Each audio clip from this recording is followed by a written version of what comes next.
ليش يا السفة هذا القعاربة والانتقال يزعل من الفيديو حقك الأخير؟ زعلانين.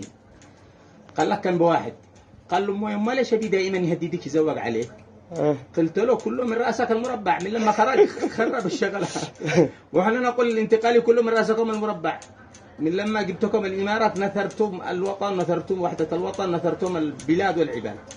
انا الشيء يقول فخامه الاخ الرئيس حفظه الله، يا فخامه الاخ الرئيس، هذا الاتفاق الاخير عباره عن كمين للامارات. الامارات فعلت هذا الاتفاق وسعت لهذا الاتفاق على اساس تنقذ الانتقالي، لأن الانتقالي المورط، الناس يطالبوه بخدمات، الناس الآن سمعة الانتقالي جرائم ضد الإنسانية بعد الأحداث الأخيرة.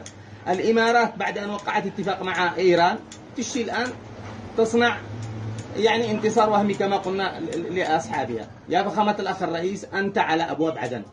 يا فخامة الأخ الرئيس، قواتك على أبواب عدن. يعني معقول ترجع أنت والشرعية يعني تحت رحمة الزبيدي والإرهابي بن بريك؟ أنتم على أبواب عدن، قواتك على أبواب عدن. هذا الاتفاق لن يصنع سلام، هذا الاتفاق لغم موقوت صنعته الإمارات لتفجر الوضع في أي لحظة.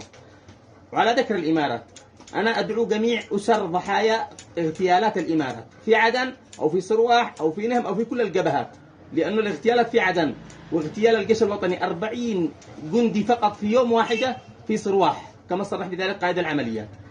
أنا أدعو أسر ضحايا الإمارات، كل من اغتالته الإمارات أدعو أسرهم إلى تشكيل رابطة والتواصل مع بعض للبدء بمحاكمة الإمارات وقيادة الإمارات وقيادة الانتقال المتورطين بدمائهم.